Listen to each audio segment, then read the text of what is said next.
She was just a 90-year-old woman in a faded raincoat, stopping for gas like she did every Tuesday. But when 3 bikers mocked her, shoved her, and laughed as she dropped a quarter, she didn't raise her voice. She reached into her coat and made one quiet call. What happened next silenced the entire station and changed how everyone saw her. If you've ever underestimated the quiet ones or thought kindness meant weakness, this story will stay with you long after it ends. Because when her son arrived, they didn't just recognize him, they feared him. Before we continue with this story, make sure to subscribe to the channel as we have a special story that'll be released soon. The station sat just off exit 14, where the highway curled into the edge of the valley and disappeared behind the foothills. It was the kind of place most people missed. Entirely 2 pumps, a weather-faded awning, and a small convenience store that still had a sticker for phone cards in the window. The parking spaces weren't marked, and the asphalt had long since cracked into wide seams filled with gravel and weeds. A single flag flapped limply on a bent pole. No music played from the speakers above the pumps. No welcome chime sounded when she pulled in. Esther eased her 2001 Buick Century alongside Pump 2. The car moved with the same tired grace she did. She didn't park crooked, didn't rush, didn't hesitate. Her right turn signal kept blinking. Long after she came to a full stop, its steady clicking the only sound for a few seconds. Then she turned off the engine, reached for her purse, and sat quietly for a moment before opening the door. It was mid-morning, and the sun sat low enough that the shadows still stretched long across the station lot. The sky was clear, the kind of blue that looked washed out rather than bright. A few birds circled lazily above the roof. Inside the store, a man at the counter leaned over a newspaper, his elbows resting on a jar of jerky sticks. He didn't look up when the Buick arrived. Esther stepped out slowly, one hand on the doorframe, the other clutching a brown leather coin purse shaped like a soft shell. Her coat hung loose on her shoulders, faded yellow, thin in places where the fabric had rubbed down to near transparency. She wore it year-round, habit more than comfort. On her feet were worn orthopedic shoes, thick-soled and strapped tight. Her sunglasses were large, the kind with foam cushioning around the edges, the kind that wrapped all the way around, not for style, but for cataract protection. No one paid attention, not at first, and that was fine with her. She walked around the car, her steps deliberate and sure, if a little stiff. She inspected the gas cap, then reached for the pump handle. A small handwritten sign taped to the nozzle read, "Pay inside." First, she nodded to no one in particular and headed for the door. That was when she noticed them. 3 motorcycles were parked near the corner of the lot, not in the spaces, but just past them, half shaded by the overhang of a peeling billboard. The bikes were heavy, low-slung machines, matte black with chrome fixtures and wide handlebars, the kind of bikes that hummed like thunder when started. 2 men leaned on them, one sitting backward on his seat, arms crossed, while the third stood near a cigarette bin, watching her. They weren't loud, not yet, but they were watching. Esther didn't change her pace. She kept walking. The automatic door didn't slide open, it had to be pulled by hand, and it squeaked at the top of its track. Inside, the air smelled faintly of motor oil and stale popcorn. A wall of coolers hummed in the background. A rotating hot dog grill turned slowly with nothing on it. She stepped up to the counter and waited. The man behind it glanced up, startled, as if she'd just appeared from nowhere. He pushed aside the paper. "Yes, ma'am," he said. "10 on pump 2, she said. Her voice was soft but clear. She counted out coins and $2 bills, placing each one carefully on the counter. She double-checked the amount before, nudging it forward. Behind her, the bell above the door jingled again. The boots hit the tile floor with weight. Not noise, but everyone heard them. She didn't turn around. The cashier's eyes shifted past her shoulder, then dropped quickly to the register. Esther stood still. The pump would reset now. The fuel would flow. Nothing unusual had happened, except it had PHS, and she had felt it. The faintest shift in air pressure, in silence, in where the eyes in the room were pointed. She reached into her coat pocket. Not for keys, not for her wallet, for something older, something with buttons. And then she pressed the number she always had memorized, just one, and she waited. The sleeves were too long, but she'd never hemmed them. The cuffs flared slightly, frayed at the edges, the fabric thinned and shiny from years of wear. The coat had once been a bright, cheerful yellow sunflower or marigold maybe, but time and washing machines had dulled it into something closer to beige with a whisper of gold. The buttons were mismatched. One had cracked down the middle, held together with clear nail polish. Another was replaced with a plain black disc that didn't quite match, but the coat still worked. It kept out wind, it kept in heat, and it was familiar. She adjusted the collar gently, fingers brushing against the threadbare fabric with a kind of affection. Her sunglasses covered most of her face, the kind designed to wrap fully around her. Eyes, not out of vanity, but for protection. She didn't care about style. She hadn't for years. The glasses made it easier to walk through the world unnoticed, and sometimes that was preferable. Especially now, especially here. In her left hand, she carried the coin purse, soft leather, worn smooth, and shaped like a tiny pillow with a brass clasp that clicked loudly when opened. She had kept the same purse since her husband passed, and though she had tried using a newer one once, the zipper had broken within a week. This one had character, and she trusted it. Inside, she kept bills folded in half, coins separated by type, and a small Polaroid photo tucked behind the lining. Though she hadn't looked at it in years, the gas station attendant didn't notice. Her beyond the transaction, he took the bills without counting them first, punched the keypad, gave her a small nod. Then he went back to staring at the tiny television mounted behind the counter that was playing a muted daytime show something, with bright colors and canned laughter. He didn't ask if she needed help, didn't comment on the weather. It was easier that way. Esther turned, planning to head back to her car. Her footsteps were silent on the cracked tile floor, the rubber soles of her shoes muffling every step. But as she reached for the door handle, she felt it again, that shift. Not in temperature, not in sound exactly, but in attention. The way the air thickens when someone else starts watching you. She didn't turn right away. Her eyes, obscured by the sunglasses, flicked to the left. Reflected in the small convex security mirror above the doorway, she saw him. Against the wall by the snack aisle, tall, thick arms crossed over a stained denim vest. His beard was short but rough, like someone who trimmed only with a knife, the kind of man whose weight made the floor register his presence. He hadn't been there when she walked in. Or maybe he had and stayed just outside. Either way, he was watching now, his head tilted slightly. Not out of confusion, but evaluation. There was no one else in the store. Esther stepped through the door, and the man followed several seconds later. He didn't speak. He didn't need to. His shadow stretched long. Behind him, as he stepped into the light, and his boots crunched softly on the gravel as he moved. Out by the pumps, the other two men were waiting. One was seated on his bike, straddling it with an easy confidence, arms resting on the bars like he had all the time in the world.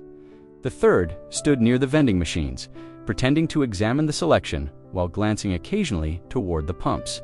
They didn't talk, not yet, but their presence was coordinated in the way practiced things often are. Esther opened her car door. She moved slowly, like always, but with purpose. Her fingers tightened slightly around the coin purse. She didn't look in their direction. She didn't flinch or react, but she had felt it how attention had shifted from background to direct focus. Someone was watching her, deliberately.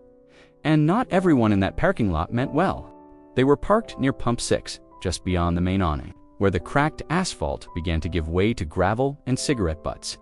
Their bikes sat in a loose triangle, angled outward like sentries. All three were large touring models, thick frame, and matte black, with deep seats and wide handlebars. They had the kind of presence that demanded space loud even when quiet. The chrome was dull, but the engines still radiated heat from an earlier ride. Their license plates were out of state. The one closest to the vending machines bore Texas tags, the other two, hard to read. They weren't fueling up. That much was clear. There were no keys in the ignitions, no open tanks. They were leaning, resting their weight against the frames like they owned the space. Two had their helmets off, tucked beneath an arm or resting on a seat. The third wore his visor flipped up. His eyes were hidden behind dark lenses, but he didn't need his expression to be seen. The angle of his chin, the tilt of his head dit, was enough. One of them jerked his thumb in her direction, just a subtle gesture. Not a call, not a shout, just a flick of the hand that passed between them like static. It didn't demand attention, but it transferred intent. The one with the helmet laughed. Not loud, not deep, just a single puff of air that turned into something more as the others joined in. It wasn't boisterous, it didn't fill the air, but it carried low at first, then sharper. A sound meant to sting while pretending to be harmless. Esther didn't respond. She placed the gas cap on the roof of the car, unscrewed it slowly, and lifted the nozzle. She moved with the same calm pace she had used since her knees began giving her trouble 5 years ago. Nothing hurried, nothing sudden. The pump clicked, and the numbers began to crawl upward. The laughter behind her rose again. Not full laughter, now, but the kind that followed a joke made under the breath. A sideways comment that hit its target even if no one else heard the punchline. She couldn't make out the words. She didn't need to. Can't believe they let Em drive that. Old, one of them muttered, not trying particularly hard to stay quiet. She got a booster seat for that car. Another added, followed by the hollow echo of knuckles tapping against one of the bike tanks. Esther's hands didn't flinch. She focused on the pump, her grip steady, her gaze forward. She had learned a long time ago that dignity isn't always loud. Sometimes it's in the choice not to respond. Sometimes it's in knowing the moment will pass and knowing how many like it had already come and gone behind her. The mocking continued. Another laugh, a rustling of gravel, the faint thump of boots adjusting on loose ground. They weren't. Getting closer, not yet. But the pressure was shifting. The air was changing. From the edge of the lot, the station attendant finally looked up from his tiny television. He squinted out the window, but didn't move. He saw. That much was certain, but his face held no expression. Just a brief pause, then his eyes lowered again, and he went back to watching people on the screen pretend their lives were full of purpose. One of the bikers cupped his hands around his mouth and made a sound, a loud, phonoscent hey, like calling to someone across a football field. It echoed across the lot.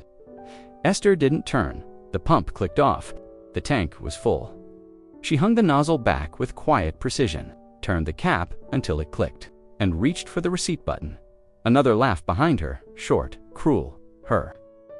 Hand brushed the flap of her coat as she moved toward the drivers. Side door dot and her flip phone, nestled in the deep pocket, began to buzz. She turned slightly toward the lot as if to adjust the angle of her door, but really it was so she could see. Her eyes moved, not her head. A glance beneath the rim of her oversized sunglasses, she counted them the way she always did, quietly, without movement, like a tick inside her mind. Arkansas, Nebraska, Vermont. Counting license plates was something she and her late husband used to do during long drives across the Midwest. They'd pass time naming the states aloud, making up stories about who might be behind the wheel. "That one's heading to see her sister in Des Moines," he would say, pointing at a blue sedan. "Haven't talked in years, but the sister just had surgery." Esther would nod and add, and she brought peach jam from the farmer's market as a peace offering. It had always been that way with them, a game that made long stretches of flat road feel like something more. Now she played it alone, but it helped. It helped to focus on details. To let her mind run along safe rails when the world around her felt uncertain, she used it to tune out voices, to blur the laughter that came in spurts behind her. She didn't need to see their faces again. The tone was enough. Missouri, Ohio, a local Vermont, plate with rust blooming across the numbers. She rested her hand against the side mirror, aligning it just so, pretending to inspect its position, but really giving herself a clearer view of the rear corner of the lot.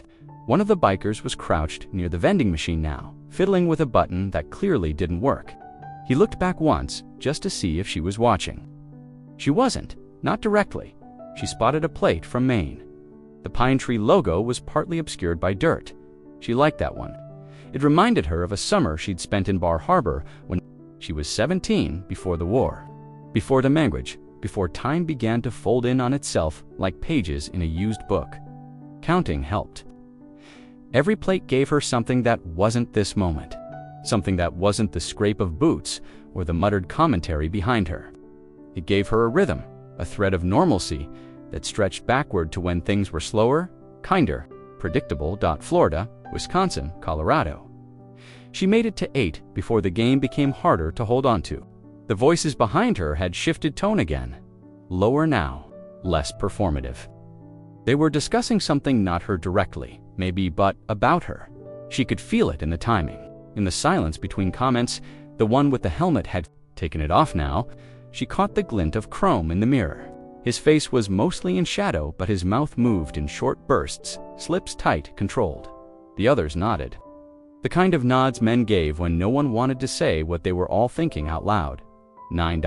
Another local plate, worn on a pickup, with a cracked windshield and an overgrown pine air freshener dangling from the mirror. 10. She paused. 10 was always her marker. 10 meant the game had done its job. 10 meant she had held the line. She took a breath, quiet and slow, through her nose. Just like her doctor had taught her during one of those breathe-through-it classes at the senior center. She hadn't gone back after the third session, but the trick stayed with her. The door handle felt cold. Beneath her palm, the coin purse was back in her coat pocket now. The phone pressed lightly against her hip on the other side. She didn't have a plan. Exactly. Just an instinct. And that instinct whispered, "Wait. Let them underestimate you." The game play out a little longer. She adjusted the mirror again. For no reason. For every reason. The man at the vending machine was watching her still, but she didn't meet his eyes. She looked instead at plate 11. It was from Arizona, the desert one. Sun-faded and bent at the corner, she gave it a silent point in her mind and imagined someone driving home after a long winter, and then she closed the door. The pump clicked again, signaling the transaction had ended, but Esther didn't move right away. She stood with one hand resting lightly on the gas cap, the other still at her side. Her body was angled slightly toward the car, as if she might get in, but she didn't reach for the door. She simply remained there, still and steady, watching the corner of the mirror. Listening without turning her head, the silence stretched thin, and then it broke. "Hey, fellas," one of them said, his voice rising just enough to make sure everyone heard. "You see that? I didn't know they let folks out of the retirement home without supervision." The others laughed, not loud, but sharp, quick, like the clack of pool balls in a bar. It wasn't a spontaneous reaction. It was rehearsed. The kind of laugh you give a man to keep him going, to let him know he's performing well. "I mean, I get it," the same voice added. "End of the road, gas up the hearse." This time, the laughter was fuller. One of them actually slapped the tank of his bike, the metallic thud ringing across the empty lot. The attendant behind the counter didn't look up. He shifted a magazine instead, a slow, deliberate page turn, like a man trying not to be involved. Esther didn't flinch. She didn't sigh, didn't huff, didn't shake her head in disapproval. Her spine stayed straight, her expression unreadable beneath the tinted lenses. She looked, for all the world, like a woman waiting for a minute to pass. One of the bikers muttered something else, too low for her to make out. It earned a snort from the one nearest the pump. The sound carried a sharp breath through the nose, condescending and self-satisfied. Esther glanced at her reflection in the rear window of the Buick, not out of vanity, not to check her hair. Just to fix something in her posture, the wind caught the edge of her coat, fluttering the hem around her calves. "Hey, Granny," another voice called. Not the same one. This one was younger. "You got your AARP discount on that gas." That brought more laughter. Louder this time. It spilled into the stillness of the station, echoing off the metal roof. The humor wasn't clever, and it wasn't even especially cruel. That was part of what made it worse. It was casual, thoughtless, the kind of mockery that doesn't come from anger or meanness, but from boredom, from people who had nothing better to do than poke at someone they assumed couldn't or wouldn't push back. Esther opened the car door. Slowly, carefully, she folded her body into the seat without a word. Her coin purse rested on the passenger seat now, its brass clasp catching the sunlight. She reached for the door handle, but paused, not to gather courage, not to think, just to listen. Write a letter? I think she's calling her bridge club. Better watch out. More laughter, less unified this time. One of them clearly didn't find it funny anymore, but he chuckled anyway. The sound of obligation. It faded quickly. Esther pulled the door shut. The car didn't start. Not yet. Her hand hovered above the ignition key, but she didn't turn. She adjusted the mirror again, just slightly. The angle gave her a better view of the man closest to the vending machine. He was looking away now, not at her, just down at the gravel, chewing on something invisible. Her coat pocket. She could feel its weight pressing against her side. She hadn't used it yet. Not fully, not yet, but she would. The door to the station creaked open on a delayed spring, scraping slightly as it closed behind her. The bell above it gave a tired jingle, one that sounded more like an afterthought than a greeting. Inside, the air was stale and cold, fluorescent.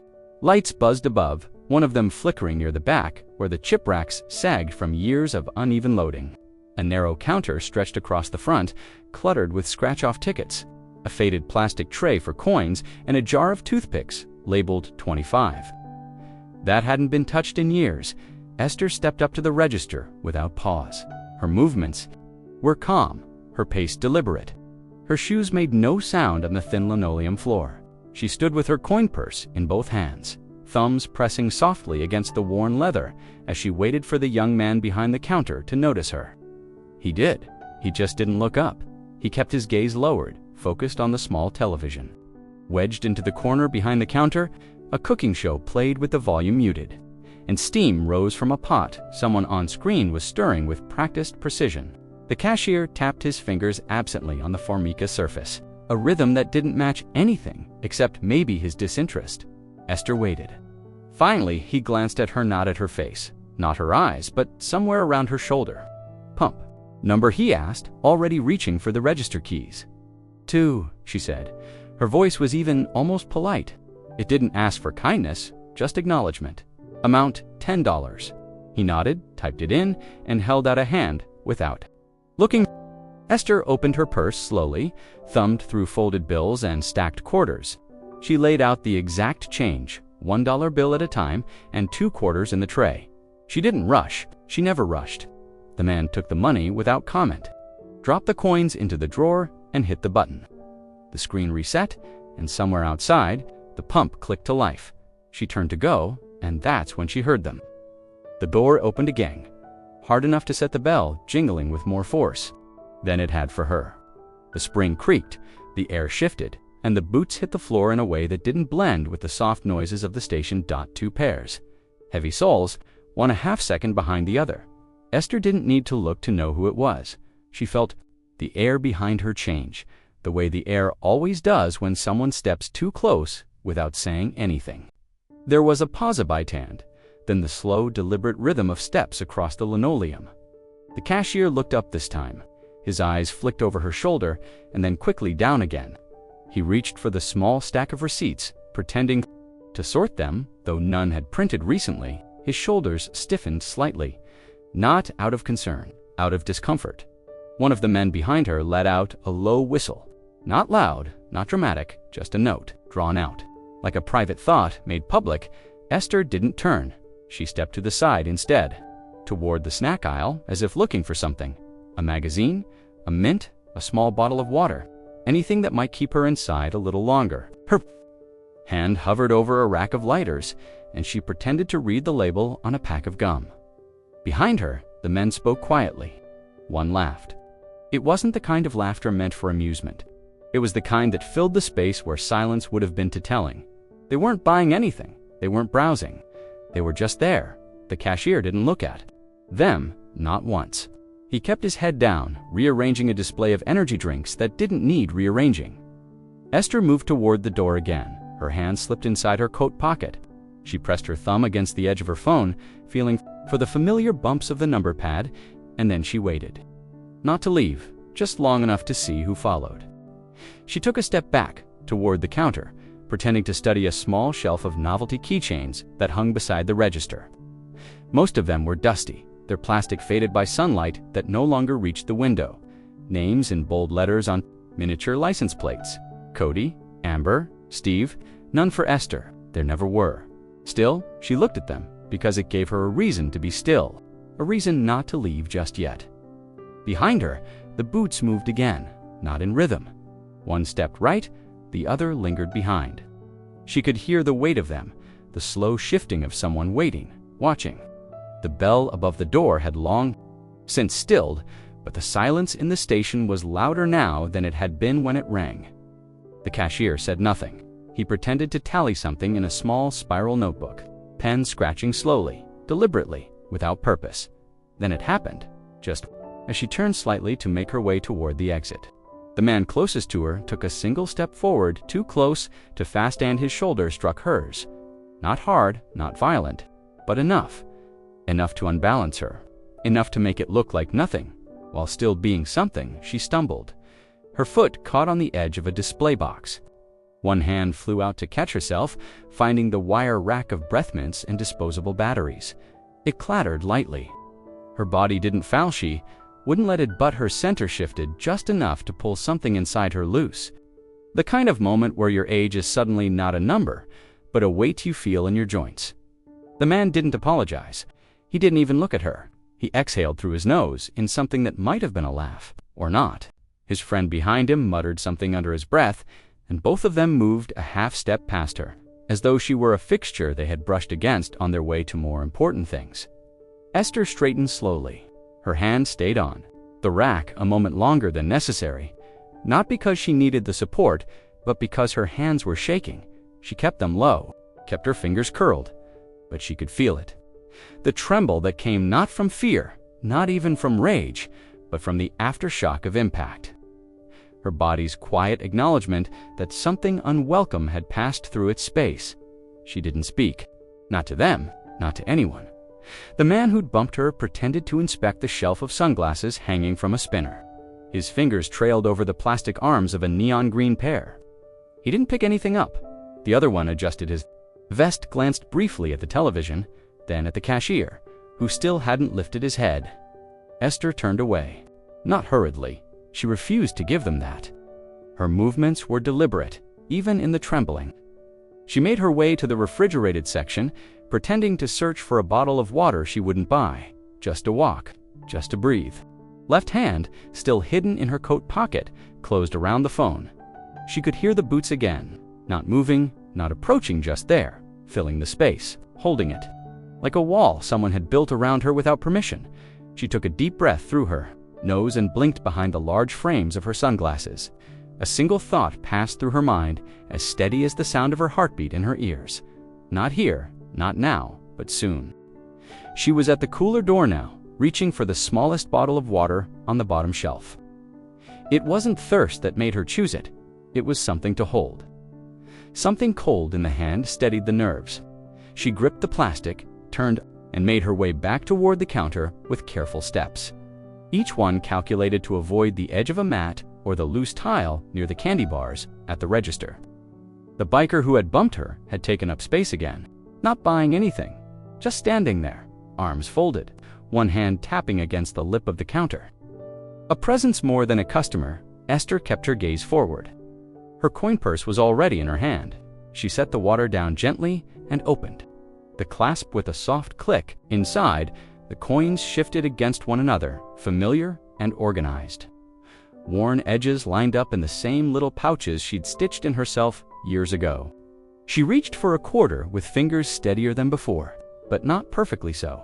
It slipped just at the tip of her thumb. The quarter slipped from her grasp and hit the linoleum with a bright metallic ping that seemed to silence the entire room. For a heartbeat, it didn't bounce. It rolled, a perfect arc around the base of the chip stand, past the hem of her coat, and across the open floor toward the man in the denim vest. The spinning silver disc traced a line of noise through the room as it rolled, slower, slower, until it reached the boot of the biker nearest the vending machine. Without looking down, he stepped on it.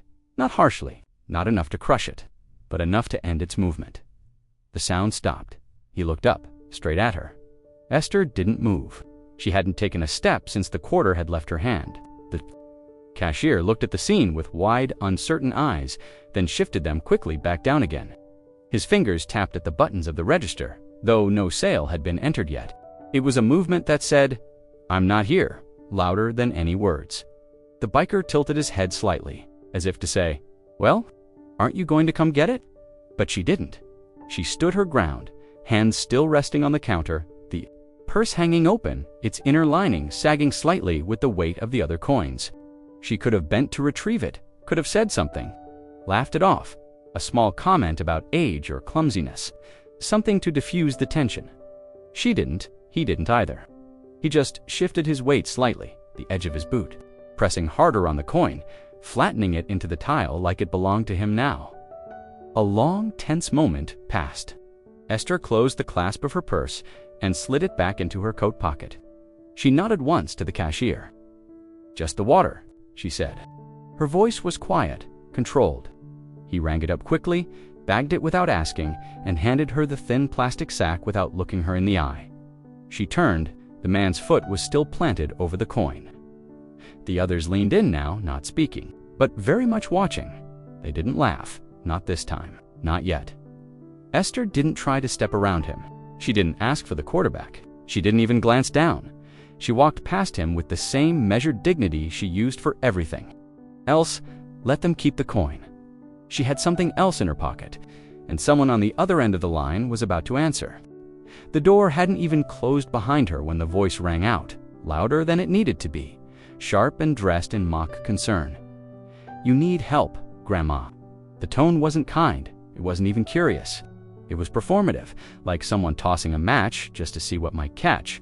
Behind the voice, there was laughter, one of the others. Maybe both, but it wasn't full laughter anymore. It was fractured, waiting, gauging. Seeing how far they could go before the moment turned on them, Esther didn't answer. She didn't stop walking either. She moved slowly, yes, but with direction. Each step bringing her closer to the car that waited like a rusted sentinel near pump 2. Her hand clutched the bag with the water bottle. Its thin plastic handles twisted twice. Around her fingers, her other hand stayed in her coat pocket, steady now, wrapped around the small weight of her phone.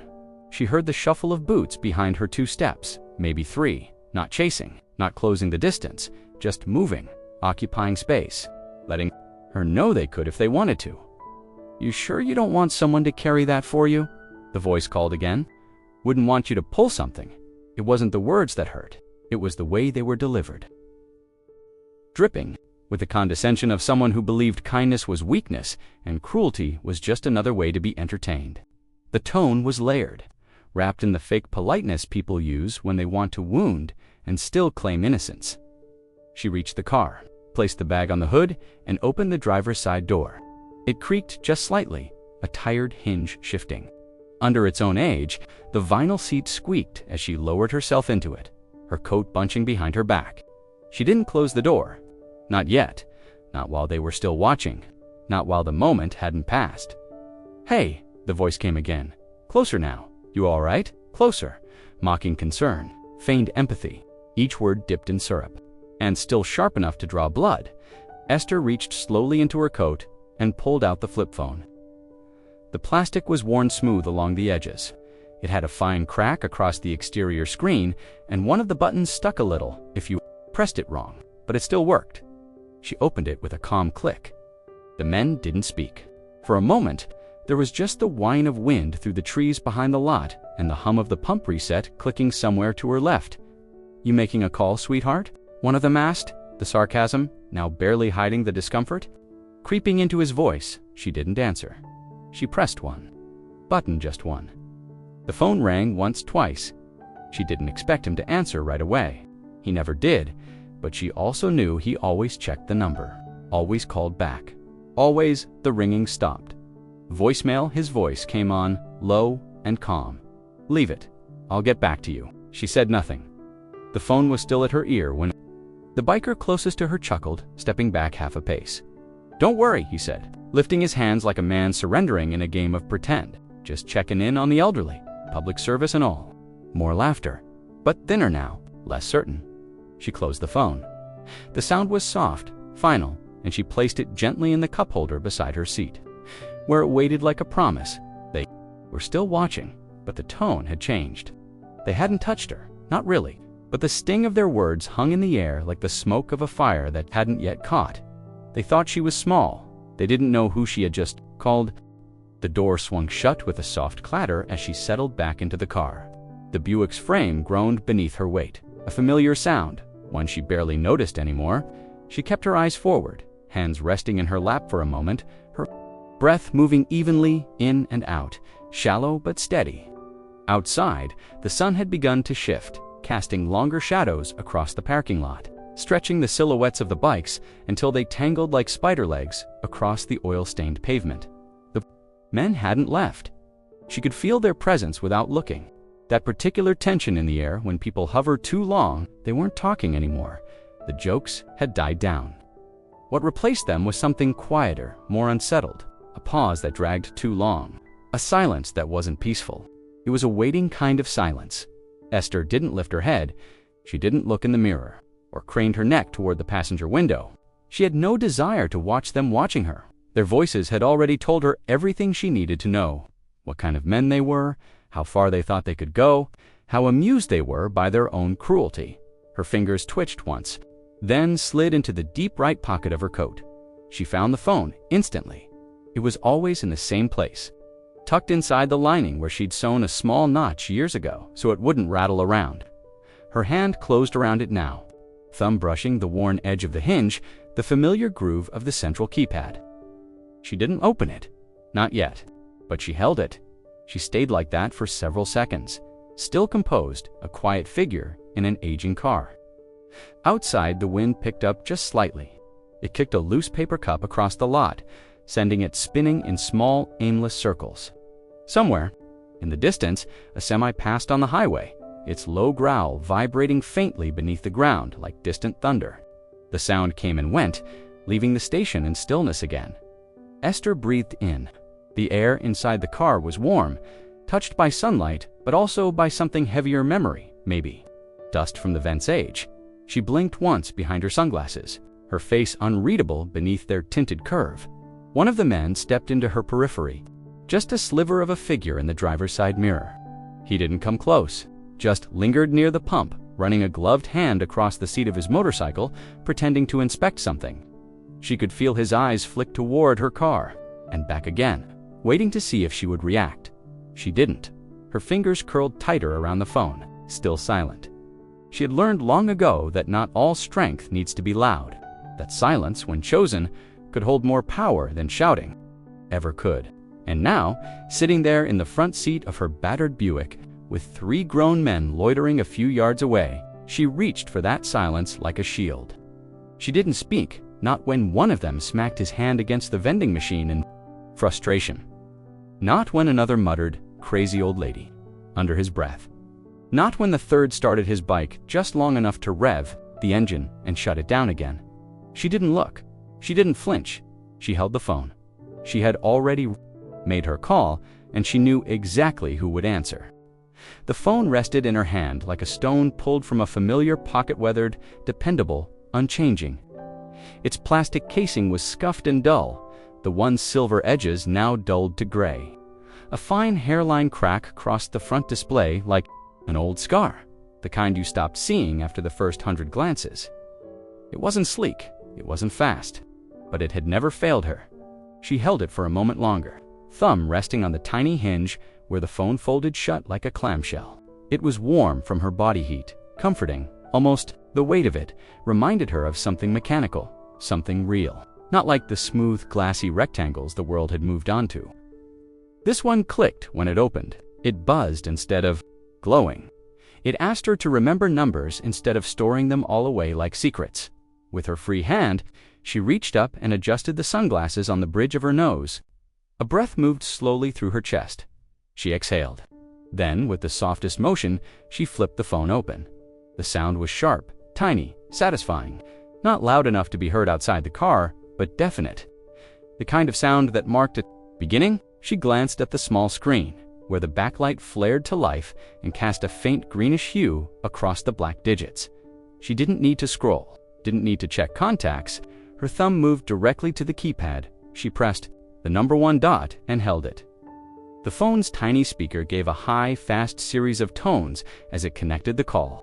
No buzzing, no animation, no music, just a dial tone. .1 ring. She stared straight ahead through the windshield, her face still and blank eyes hidden behind the thick rim of her glasses. Outside, the sun glanced off the hood of her car in slow pulses. The 3 men near the bikes were talking again, not loudly, but they hadn't left. One of them kicked at a rock. Another was leaning against the vending machine again, arms folded, dot to rings. The pump next to hers hissed as it reset. The screen on it blinked back to 0, waiting for the next customer. A bird landed briefly on top of the awning above the station, looked around, then flew off. The wind pushed a curl of dust across the lot. 3 rings. Still no answer. She didn't move, didn't make a sound. Her thumb hovered just over the red end button, but she didn't press it. She let it ring again. 4 rings. Then came the voicemail. It wasn't a professional message. It was brief. A man's voice, quiet and measured. "Leave it. I'll get back to you." The tone after the message beeped once, then clicked into silence. She said nothing, not her name, not where she was, not what was happening. There was no need. She closed the phone slowly, pressing the 2 halves together until it clicked shut. That sound, sharper than the open, heavier with finality, lingered in the small space of the car like a sealed envelope. She placed the phone gently into the cuff holder beside the parking brake. Outside, nothing had changed. The men were still there. The sun was still warm. The attendant inside the store still hadn't looked up. But now, the call had been made, and he would know what it meant. The phone's speaker buzzed quietly in her ear, its aging circuitry giving the ringtone a slight crackle, like a distant radio station just out of range. She held the device against her cheek with one hand, the other resting still on her lap. Outside the windshield, the afternoon light had grown harder, brighter, casting long shadows under the awning and catching the chrome of the motorcycles parked near Pump 6. She kept her eyes fixed on the edge of the pavement, where a line of ants moved in tight formation between the cracked sidewalk and the concrete base of the pump. She didn't blink. She didn't shift. She just listened. The call rang once, twice. By the 3rd ring, the familiar tension had settled into her chest. She knew the pattern. He never answered on the 3rd. He waited. Not because he didn't care, but because he always believed in giving people a moment. Sometimes she'd call and hang up before it reached voicemail. Other times, she'd let it ring through and leave only a sound wind birds. Nothing at all. On the 4th ring, the audio cut sharply, replaced by his voice. It was warm, a little rough around the edges. A voice that sounded better late at night or early in the morning. "Leave it. I'll get back to you." Then the beep. Esther said nothing. She didn't clear her throat. She didn't whisper a name. She didn't ask for help. She simply remained still. The only sound that came through was the background noise, the faint, tinny sound of laughter drifting in from just outside the car. Not cheerful laughter. Not the kind that fills a room. This was sharper, meaner. It came in quick bursts, like a bark or a scoff. Someone had said something, and the others were amused. The sound bounced across the parking lot and slipped in. Through the cracked driver's side window, curling around the silence on the phone like smoke, the voicemail continued to record. Still, she said nothing. A long second passed. Then another. The laughter outside swelled again. One of the men clapped once, hard, the noise echoing off the flat surfaces of the pumps and the brick station wall. It was a laugh that asked to be seen, a performance, even with no audience. She could imagine their posture, their half-turned heads, their exaggerated gestures. Men like that didn't laugh quietly. They laughed to remind you they were unbothered, that you were less. Esther's fingers tightened around the edge of the phone. She still didn't speak. There was no need. Not yet. The line remained open for a few more seconds, recording nothing but ambient air and distant cruelty. Then she gently pressed the red button. The call ended with a soft beep and a blank screen. No response, no signal that it had mattered. But she knew better. She knew how he operated. That silence could carry as much meaning as speech. That her call, with no words at all, was louder than most people shouting. A faint click and placed it gently on the cloth beside her leg. Outside, one of the bikers whistled again. Off-key, lazy. A single note meant to draw attention. She didn't look inside the car. The temperature had begun to climb. The sun pressed down through the windshield, warming the vinyl, the steering wheel, the metal edge of her sunglasses where they touched the skin beneath her temple. Still, she didn't move. She had made her call, left her message, and now she waited. The laughter outside faded to murmurs, but the phone beside her sat like a quiet ember, waiting to burn. She picked up the phone again without hesitation.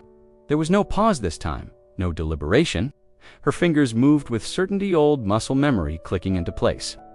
The flip of the phone was smoother now, the hinge springing open with a quiet resolve. She looked at the screen briefly, not to confirm anything, but out of habit. The number was still there. It always was. Her thumb pressed and held the same button. The ringing started again. One tone, then two. The men outside hadn't noticed, Or maybe they had and didn't care. One of them had taken to circling his bike now, dragging his hand along the handlebars with lazy indifference. Another was lighting a cigarette, his head tilted back as he flicked the lighter twice before it caught. The third silent until now, idly at a crumpled can that had blown across the lot, sending it skittering across the pavement until it pinged. Against the base of a pump, 3 rings. Esther exhaled slowly through her nose.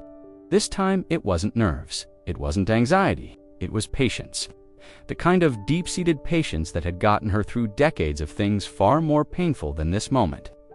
She watched the can spin on its side until it wobbled to a stop. It was quiet now. No laughter. Just the occasional scrape of boots or the soft snap of leather as jackets shifted in the wind. 4 rings then, his voice again, coming through the phone speaker just as it had minutes before. "Leave it. I'll get back to you." The beep. She waited a beat, the phone resting lightly against her ear, her eyes still fixed on the edge of the lot where the fence sagged near the tree line. This time, she spoke. "Hey," she said. The word came out, thin, nearly swallowed by the hum of the car's old ventilation fan. "It's me." A pause. Her voice cracked at the edge, not from emotion, but disuse. She cleared her throat gently and adjusted the phone against her cheek. "I'm at that place off exit 14, the old shell with the Pepsi sign.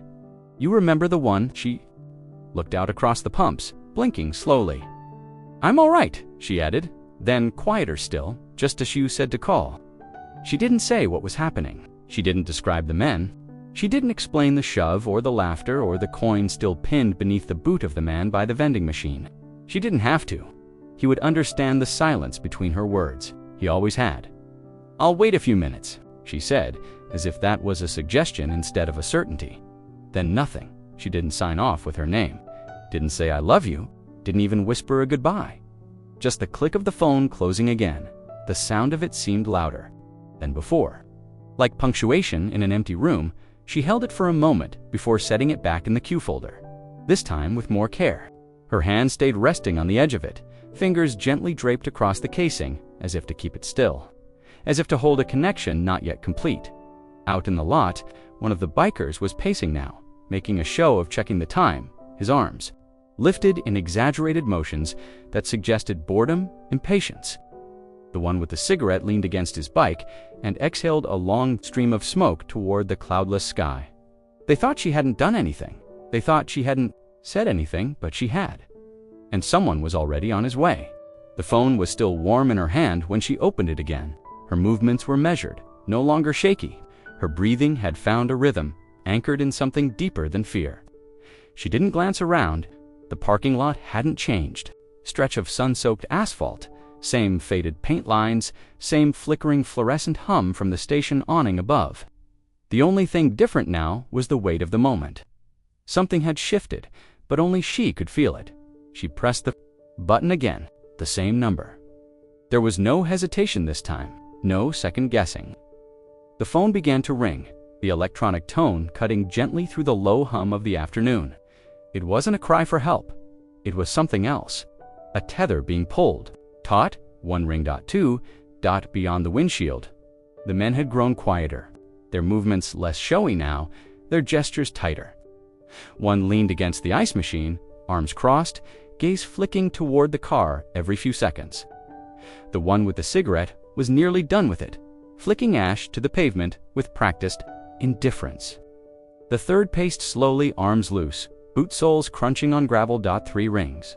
She didn't look at them, didn't need to. 4. Then the familiar voice. "Leave it. I'll get back to you." Beep. She didn't wait this time. She didn't fill the space with qualifiers or explanations. No location, no backstory, just her voice, soft and quiet, the way it always was when she meant something. "It's me," she said, not more than a whisper, but it carried. Then the second part, the part that mattered. "You always said to call." She closed the phone before the silence could swallow it. No goodbye, no pause. Just the click of the hinge folding shut, the sound final and unshaken. She didn't cradle it this time, didn't linger. She set it gently in the space between the gear shift and the parking brake, letting it sit there like a sealed envelope. Message delivered. Outside, the air had thickened with tension. There hadn't been any new words from the men, but the laughter had dried up. Now, it was posture how one man kept his arms crossed tighter than before, how another checked his surroundings too often, as if they were waiting for something but didn't know what. Inside the car, Esther sat still, hands resting calmly on her knees, her shoulders relaxed beneath the old raincoat. She didn't fidget, didn't shift. She simply stared ahead, her eyes hidden behind the tint of oversized sunglasses, her expression unreadable. Not cold, not angry, just finished. The pumps beeped. Faintly in the background, the occasional car passing in and out of the lot, none of them staying long. No one else noticed what was happening. There were no witnesses, just time stretching out around her, the kind that could only be measured. In instinct, the message was out now. She had spoken not to the men, not to the world, to the one person who needed to hear it. And he would understand, he always did, because years ago, when her hands had first started shaking, when the world had begun to move faster than she could keep up, he had taken her hand and said, "If anything ever feels off, call me. You won't need to explain." And now she had. "It's me, you always said to call." That was all it took. Esther stepped out of the car with the same quiet composure she had always carried, whether stepping into church or stepping out to collect the mail. The sun caught the edge of her sunglasses, the lenses dark against her pale skin. She moved slowly but without hesitation, walking to the gas pump like she had done hundreds of times before. Her hand reached for the nozzle with practiced ease, and the rusted metal groaned slightly as she lifted it from its cradle. She turned toward the fuel tank and began to unscrew the cap. The steady tick-tick of the pump interface behind her was the only sound for a moment. She pressed the button for regular unleaded, then inserted the nozzle into the tank and squeezed the handle. The pump hummed to life, and the numbers began to roll upward in red digital glow. Behind her, the parking lot had grown quieter in a different way. Not peaceful, just focused. The kind of quiet that creeps in when people start watching, listening, calculating. One of the bikers had drifted closer, pretending to adjust something on his handlebars. Another leaned now against the side of the convenience store, arms crossed, head tilted. The third, without ceremony or effort, stepped past her car and brushed a hand against the passenger side mirror. It wobbled, then clicked, folding back on its hinge with a soft clack that echoed louder than it should have in the silence. Esther didn't flinch. She kept her hand on the pump handle, holding it steady as the gas flowed. The mirror now pointed downward, showing nothing but the cracked pavement below. She didn't look at the man, didn't even turn. Her eyes remained forward, fixed on the spinning numbers. Her face composed. The man who had touched the mirror didn't say anything, just stood nearby, his presence looming but casual, like he was waiting for her to acknowledge something, a reaction, a challenge, something to feed the game. But Esther remained still. The only sound was the rhythmic whoosh of gasoline moving. Through the hose, the occasional metallic creak as the pump adjusted pressure. A breeze drifted across the lot, carrying the faint smell of diesel and dust. The torn corner of an old receipt blew across the ground and curled around Esther's shoe. The man near the mirror gave a soft chuckle. Not loud, more like a private joke. He didn't bother explaining. The others didn't laugh this time. One of them shifted his weight, tapping his knuckle idly on the side of his helmet. The other kept his gaze low, tracking a car that had just pulled in and out of the station without stopping. Esther didn't turn. She didn't move until the gas pump clicked off with a hollow thud. Only then did she gently release the handle, pulled the nozzle from the tank, and return it to its cradle. The pump beeped twice.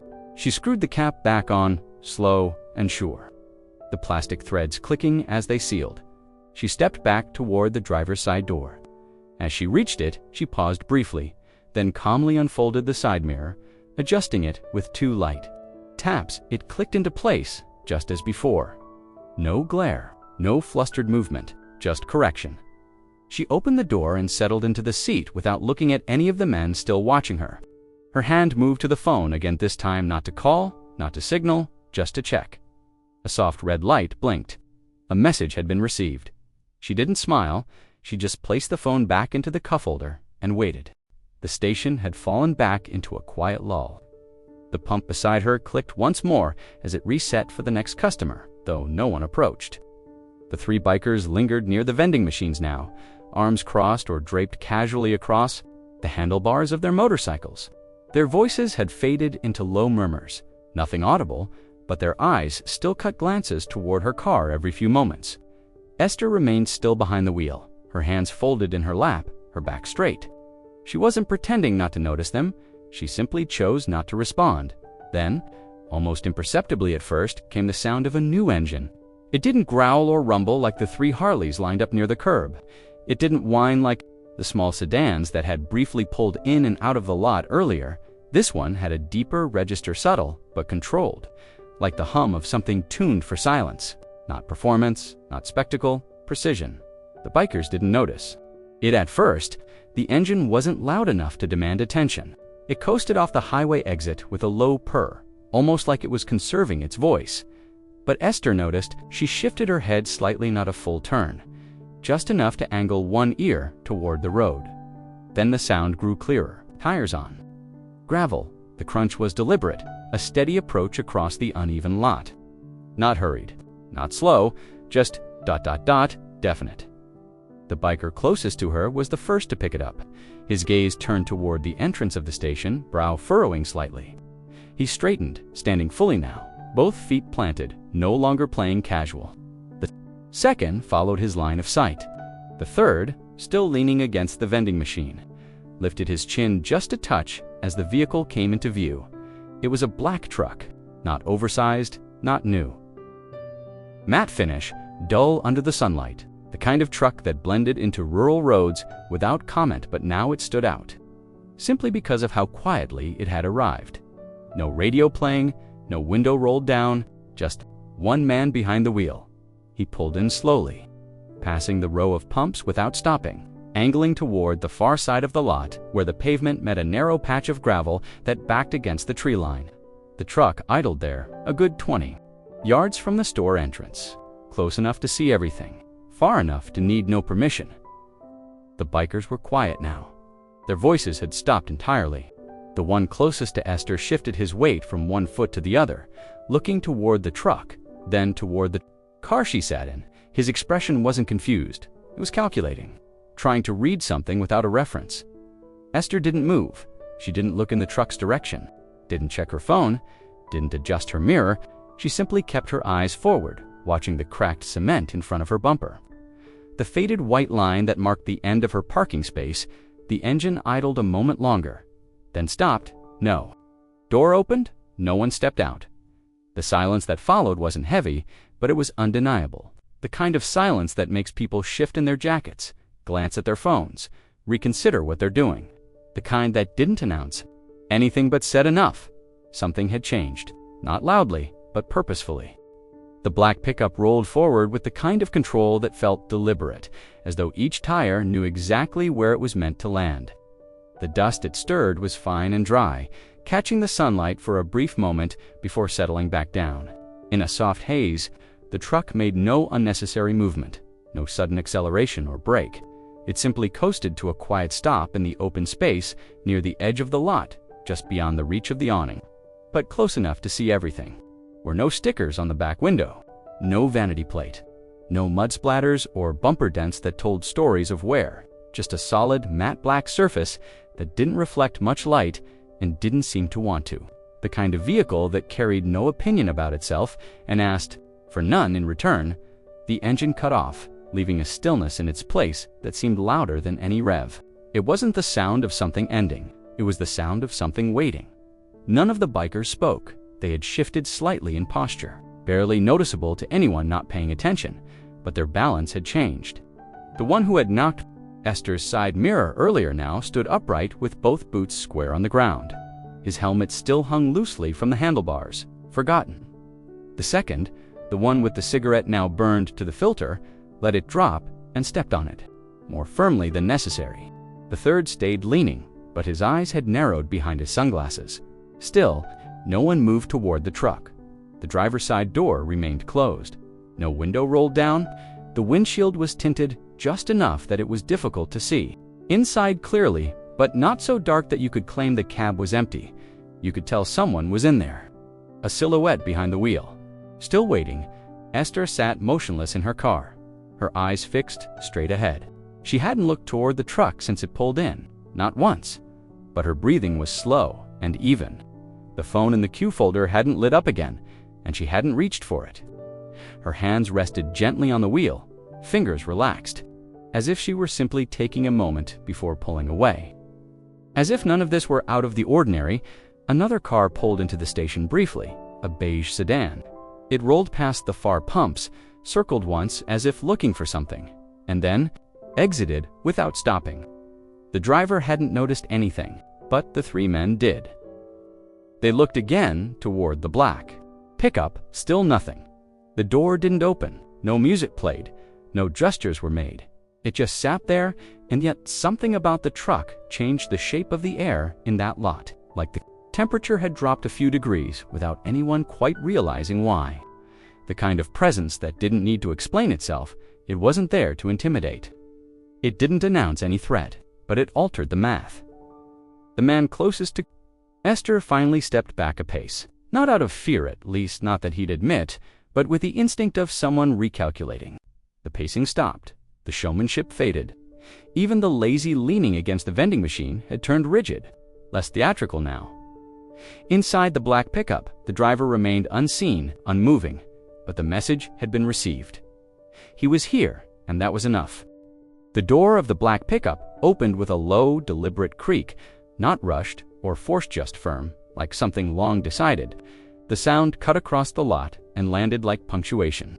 It wasn't loud, but it made people stop moving. It made them listen. A boot hit the gravel first, scuffed leather, the kind worn down by use, not fashion. The other followed, and then he rose from the cab slowly, but not because of age or stiffness. It was control. The kind of stillness that came from knowing exactly how much space you occupied. Being unbothered by whether others noticed it, he was tall, broad in the shoulders, but not bulky. His jeans were clean but faded, the knees creased from years of bending. His jacket was a canvas type, weathered around the seams, sleeves pushed up just enough to show forearms marked with small nicks and old paint smudges. A blue flannel shirt, peaked from beneath, buttoned halfway, collar stiff from wear. There were no logos, no name tag, no badge. Just layers built for work. His face was unreadable at first, glance not blank, just quiet. Strong jaw, faint stubble, lines near his eyes, that weren't from age, but from squinting into wind or sun more often than not. His expression didn't shift.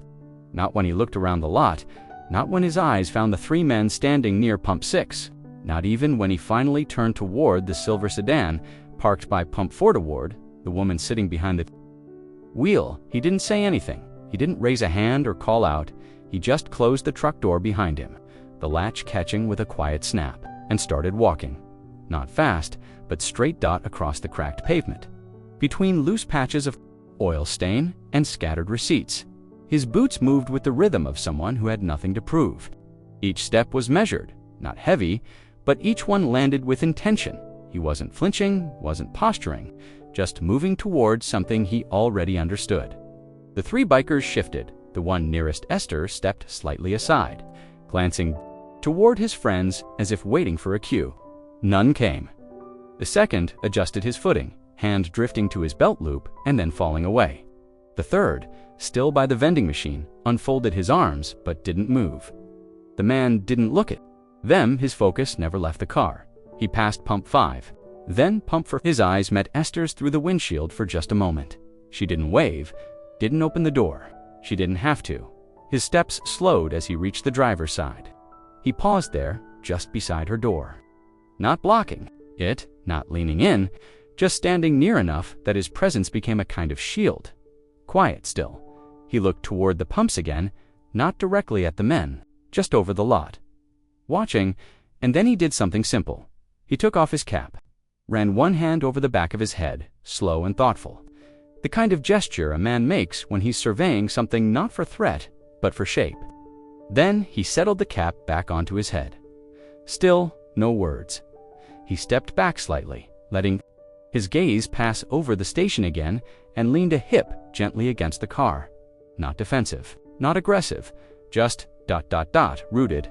And in that moment, the air changed again. Because now, he wasn't just someone who had arrived. He was someone who was staying. He stood there just a second longer, not looking at anything in particular. The brim of his cap cast a shadow over his eyes, but the set of his jaw was clear. Calm, not clenched, just steady. The kind of steadiness that wasn't loud, didn't swell up to match tension, it just remained then. Without a glance to the left or right, he turned and opened the car door. Esther didn't move when he leaned in slightly, one hand resting. On the top of the door, he looked at her fully now, up close, and his voice was low when he spoke. "Mom," that was it. Not a question for clarity, not a performance, just a presence being confirmed. Esther turned her head and nodded once. Her mouth curved ever so slightly, not a smile, more like something being acknowledged between them that had no need for words. Her voice, when it came, was soft and dry. "They're still here," she said. She didn't have to point. She didn't have to explain what they meant. He didn't ask who or why or what had happened. His face didn't change, and he didn't glance over his shoulder to confirm. The information was received, and that was enough. He straightened up, slowly, shutting the door with care. Not a slam, not even firm, just final dot. Then he stood beside the car again, folding his arms across his chest. Still not looking at the bikers, his focus was directed toward the fuel pumps, toward the cinderblock wall of the gas station, toward the wide-open space ahead of them, but not toward the men who had been watching his mother. One of the bikers let out a small breath, the sound cutting into the quiet like a test balloon. The second cleared his throat. The third, still standing nearest the vending machine, shifted his weight to his other leg. Still, the man said nothing. Still, he didn't look at them. The silence began to stretch, not tense, but heavy in its clarity. There was no confusion. In the air now, the moment had made itself known. Esther looked out from inside the car, her gaze steady on her son. The way he stood, the way he didn't flinch or fidget or react, she had seen it before. Long before the aches in her hands had started, before her eyes needed glasses to read the paper. She'd seen it when he was 10 and took a neighbor's blame to keep the peace. She'd seen it when he came home early from college after a call about his father's heart. And she'd seen it again the day he parked his truck outside her place and didn't say a word about the boxers he helped carry. And after her hip surgery, the bikers were less certain now. They weren't moving away, but they weren't inching closer either. Their confidence, whatever it had been rooted in, didn't seem to hold its shape anymore. Still, he didn't look at them. He took a few quiet steps forward, walking around to the passenger side of the car. Opened the door without needing to ask. Esther moved slowly, unfolding herself from the driver's seat with the kind of grace that comes from years of not asking for help, but still accepting it when offered the right way. She stepped out. Her son didn't offer his arm. He just walked beside her. Not a bodyguard, not a threat. Just a line in the sand that no one had drawn, but everyone understood. They walked past the pumps. They didn't look back. Because some messages don't need to be loud to be heard. They were almost past the final row of pumps when he stopped walking. Esther, just a step ahead, paused too, glancing back. She didn't ask why. She just waited. The air was still, but there was a pressure to it now, like something had shifted. Slightly off-center, he turned, slow and steady. Not with a dramatic pivot, not with tension in his shoulders. Just a calm movement. Like a man who had finally decided to see what had been behind him all along. His eyes met the biker who had laughed the loudest, the man standing near Pump 6 stall, built like he expected people to move when he entered. Arun had his arms crossed over his chest, one foot turned slightly outward in a practiced stance.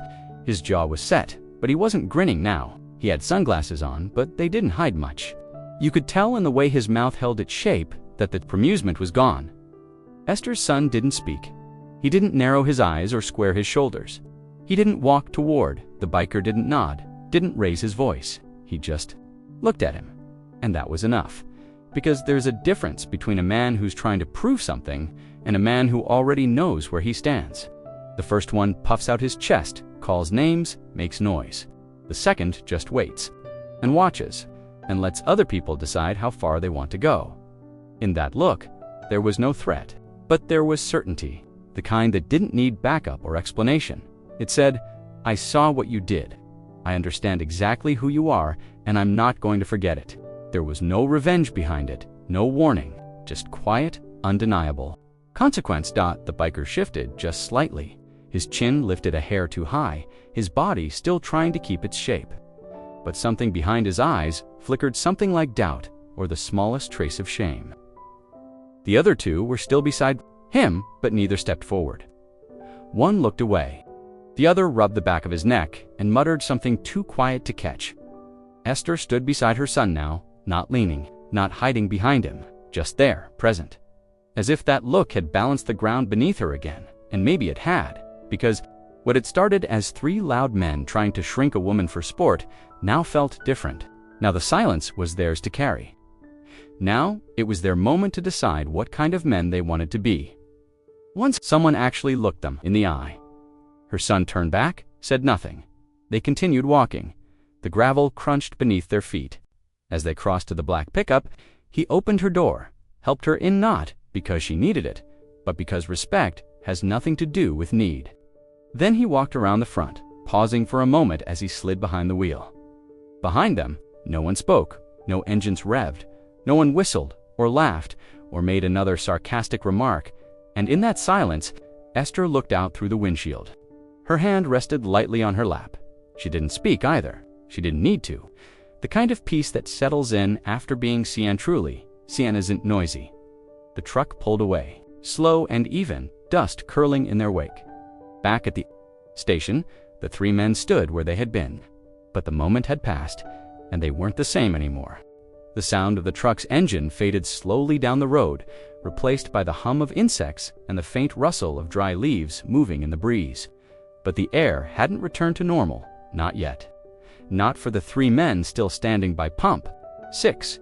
The tallest one, the one who had laughed first, lowered his hand from his sunglasses, slowly peeling them off like his skin had grown too warm beneath them. He didn't say anything, just held them loosely at his side, eyes squinting now in the daylight. Something in his posture had changed. His weight shifted from foot to footknot, anxious, not ready for a fight, just unsettled, as if something he thought he knew had cracked a little. The man to his right, shorter and broader, rolled his shoulders once and glanced down at the ground like it had started telling a different story. His boots scraped against the pavement as he adjusted his stance, not in preparation for anything, just trying to remember where he stood. The third one, leaning near the vending machine, arms still crossed, didn't move right away, but his brow furrowed in a way that suggested he was thinking. Not in the way people think when they're sizing someone up, but in the way someone does when they realize they've seen a piece of a puzzle before, and it suddenly clicks into place. There was a pause between them, unspoken, each aware that something had shifted without needing to say it out loud. Then the one with the sunglasses broke the silence. That was him, wasn't it? The other two didn't answer at first, but the way the second man stopped adjusting his belt buckle and looked off down the road said enough. No one needed to ask who him was, not her son. That wasn't the recognition. The recognition was older than that, the quiet man who hadn't raised his voice, who hadn't touched them, who hadn't even looked at them until he chose to. That man didn't belong to the category of someone's son. He belonged to something else, or a reputation, or one of those stories that floats around in certain circles. The kind that starts with, you ever hear about the guy who, followed by a tale that gets a little more detailed every time it's told, but never exaggerated, because it never has to be. The third man finally spoke. He was at Fallon. You remember that video? The one with the hostage? The mention of it landed differently, the way soldiers sometimes mention a unit number or a location. Instead of a name, because the name would be too heavy, the others nodded slowly. No one said what exactly they remembered, but the image was enough. A man who stepped in when nobody else did, who didn't bark orders, didn't posture, didn't hesitate, just moved. And when he moved, things ended. That's why the look had felt different. It wasn't that it had threatened them, it was that it had measured them and found them wanting. The second man rubbed his jaw, glancing back toward the sedan that was now long gone. He muttered something under his breath, maybe a curse, maybe an apology too late to matter. The third man pulled a cigarette from behind his ear but didn't light it. The one with the sunglasses looked at the pump, the black numbers, frozen mid-sequence from Esther's fill-up. He let out a breath he hadn't realized he'd been holding. "Let's go," he said quietly, and they did. No revving engines, no parting words, just a slow movement toward their bikes. They had come to mock a stranger. They left remembering a man. they'd never really known but would not forget again. The bikers were nearly back to their motorcycles when one of them stopped mid-step. His eyes narrowed as he looked over his shoulder, not toward the road the truck had taken, but to the parking spot it had left behind. The gravel there was still, slightly disturbed from the tires. A faint dust cloud lingered in the sunlight. But that wasn't what held his attention. It was the jacket, or rather, the memory of it. The way it hung from the man's shoulders, well-worn, thick at the seams. Canvas faded to a dull olive brown. It hadn't looked like anything special at first, something you might see on a ranch hand or a diesel mechanic. But now that the adrenaline had settled, and the moment was no longer moving so fast, the details started to click into place. The biker who had spotted it turned back and took a few steps forward again, slow, calculating. His voice was quiet. "There was a patch," he said. The others didn't answer, but they paused, watching him retrace his steps. He walked until he was standing where the truck had idled eyes, scanning the air like the jacket might still be. There in front of him, his hand lifted slightly, pointing to a spot near the upper sleeve, the bicep area. "Right here," he said, "on the left side. Almost faded out, but I saw it." Now, the third man joined him, folding his arms, squinting. Against the afternoon sun, what kind of patch? Shield shape, looked like a bird. He paused. Not the usual stuff. This wasn't some biker club logo. There was a silence between them then. Not confusion, not disbelief, just the slow settling of something heavier. All seen patches like that before, but not often, and never on someone who showed it off. That was the thing. Men who wore that kind of insignia didn't need to say anything. They didn't walk around telling stories. They didn't brag. They just wore it down until it was barely there, until only people who knew would recognize it. The second man stepped forward now, more cautious, voice hushed. Was it the Falcon? The one who'd seen it nodded slowly. Could have been. Now, they all understood it wasn't just some military surplus patch. It wasn't decorative. That symbol, that bird wings outstretched claws drawn, was stitched onto the gear of a very specific kind of operative. Not the ones in dressed blues. Not the ones who waved from parade floats. The ones who went in without names. The ones who were photographed only by satellite, if at all. The third man took a slow breath. No wonder he didn't raise his voice. The realization didn't lead to shamat, at least not right away. What it led to was distance, the kind of emotional space you create when something turns out to be far bigger than you thought. When you find out the pond you were splashing in connects directly to the ocean. They didn't speak for a while. After that, one of them adjusted his helmet strap without securing it. Another kicked at a pebble near his boot. The dust swirled gently around them, kicked up and then falling still again. Finally, the one who had noticed the patch walked back to his bike and swung a leg over it. "We didn't just mouth off to some retiree," he said quietly. "No," the second one agreed, his voice almost dry.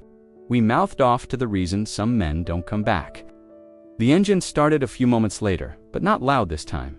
No show, just ignition, just motion, as they rolled out of the station and back onto the open road. None of them looked behind, but none of them would forget what they'd seen. Not the look, not the silence, and not the patch that had said more than words ever could.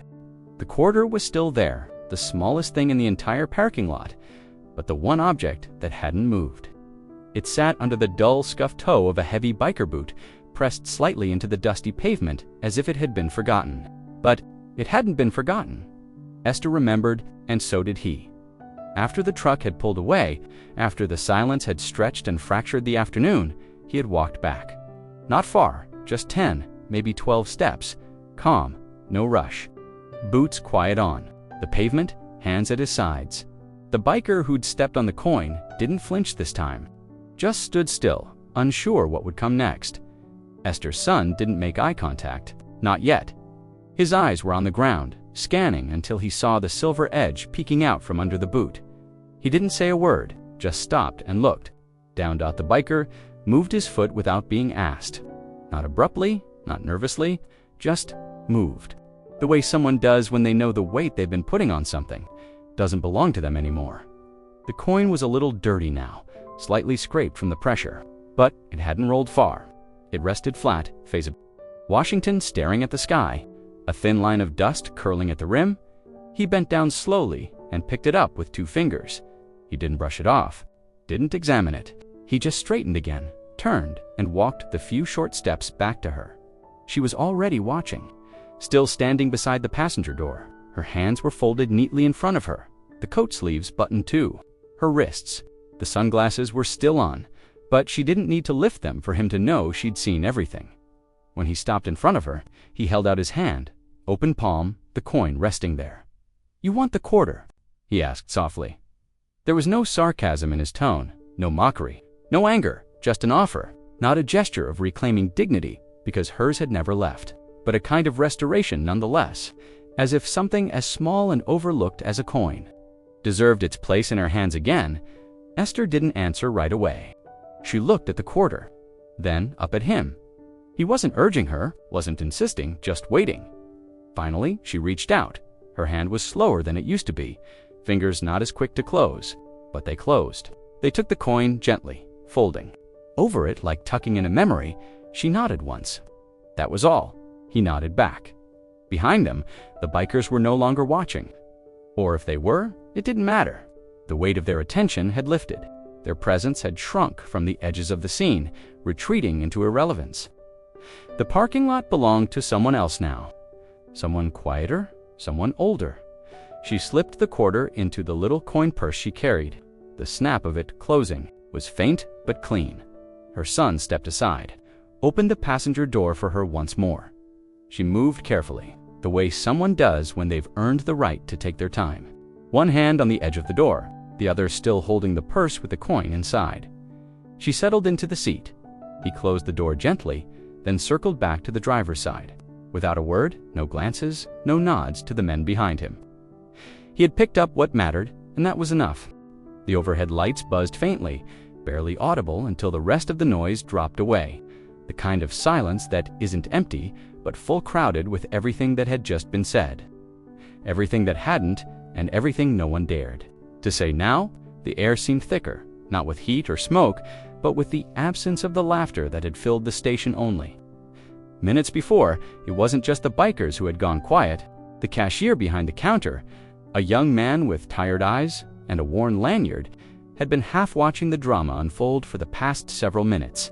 At first, he'd pretended to stay out of it head down, eyes fixed on the flickering lottery display beside the register, but now even he looked up. He watched as the man returned to the black pickup, watched the older woman slip into the passenger seat without needing help, yet still receiving it. He saw the quiet exchange of coin, passed from hand to hand, like a thread tying something back together. He watched it all unfold with a slow, dawning realization that this was not what he'd thought it was. There had been a moment earlier when he'd chuckled along just once, quietly when one of the bikers made a comment, something about prune, juice, and driving licenses. The kind of offhand jab that sounded like nothing, unless you were the one it was aimed at. But now, standing behind the counter, hands frozen over a stack of receipts, he didn't feel much like laughing. No one did. The third biker, the one who had leaned against the vending machine, still hadn't moved. His arms were uncrossed now, hands tucked into his jacket pockets, but he wasn't looking at his friends. He was staring at the exit of the parking lot, at the space where the truck had once sat, as if trying to rewind the last few minutes and understand exactly when it all changed. The leader there was once stood a few feet away from pump 6. His shoulders had lowered just a little, but enough to suggest that whatever grip he'd had on the situation had slipped. He wasn't making jokes anymore. He wasn't smirking. He wasn't trying to reclaim the attention he'd held so easily a short while ago. Even the traffic on the highway beyond the gas station seemed muted, the sound of tires on asphalt distant, swallowed by the moment. Inside the store, the air conditioning kicked on with a click, startling the cashier slightly. He blinked, then glanced at the security camera monitor by the counter. The grainy footage showed the black pickup idling briefly, then pulling forward at a calm pace, no tire squeal, no engine roar, just movement, steady, undisturbed. He watched as the taillights disappeared beyond the edge of the frame. When he looked up again, the three bikers were dispersing slowly. No words passed between them. The one who'd stepped on the quarter was adjusting his gloves. Another leaned over to check something on his handlebars, not because it needed checking, but because it gave him something to do with his hands. The third walked back inside for a bottled water he didn't really want. He paused at the register, placed the bottle down, and didn't meet the cashier's eyes. The cashier rang it up in silence. "That everything?" he asked quietly. The biker nodded. Money exchanged hands. The bottle was taken, and the man walked out again without a word. The automatic doors hissed closed behind him. The stillness remained. Eventually, the buzz of the overhead lights filled in the space again. A car pulled up at Pump 2. A woman stepped out with a toddler in her arms, unaware of what had just taken place. Life began to press in again, as it always does. But for those who had seen what happened, guilt, exactly. It was the hush that follows a lesson, and the sound of respect. Finally earned, settling into the bones of a place that would remember. The sound of gravel crunching beneath shifting boots echoed faintly between the pumps. The biker who had laughed the loudest earlier had stepped too close. He hadn't meant anything by it not now. His stance had softened, his arms hung loose at his sides, but his boot rested on the thick black rubber of the gas line connected to his mother's car. Not enough to damage it, but enough to show he hadn't stepped away fully. Not yet. The man in the weathered jacket didn't shout. He didn't posture. His voice was level, measured, even quiet. But when he spoke, the air seemed to lean in to listen. "Get your boots off my gas line." No profanity, no threat. Just that. The biker didn't move right away. Maybe it was pride. Maybe it was uncertainty. But then he looked up. Not at the man's eyes. He didn't quite make it that far. He looked at his mouth, his jaw, the set of his shoulders. And it was enough, because there was nothing in the tone that suggested a second warning would follow. No rising anger, no bluffing force, just the kind of voice that didn't ask twice. Slowly, without a word, the biker lifted his foot. He shifted back half a step and let his boot land on the concrete instead. It didn't thud. It landed softly, like he was suddenly aware of how loud he might sound. The man gave a small nod and turned back toward the pump, where the nozzle clicked off with a soft, mechanical snap. He didn't glance over his shoulder. He didn't need to. The moment had already closed. Esther was back in the passenger seat. Her purse now settled in her lap, hands folded around it like she'd never let it go. She hadn't looked over when her son spoke. She hadn't needed to. She'd heard that tone before, though not often. It wasn't how he spoke in daily life. It was a voice reserved for moments that didn't tolerate misunderstanding. The man returned the gas, nozzled to the cradle on the pump, then twisted the cap back onto the car's tank. He moved slowly, deliberately, like someone who had learned that power rarely needed to move fast. When the job was done, he wiped his hands on a rag from his back pocket and stood for a moment. Looking out at the lot, the other bikers were now gathered around their bikes again, not clustered, but not entirely spread apart. They watched him, not aggressively, not defensively, more like observers at a distance. Unsure whether the show was over or just in intermission, the cashier inside had leaned slightly forward now, resting on his elbows behind the counter. His mouth was half open, as if he'd started to speak and then thought better of it. He hadn't heard the words exactly, not through the thick glass and the hum of the cooler behind him. But he'd seen the way the man said them, and he'd seen how fast someone's posture could change when the right voice cut through the air.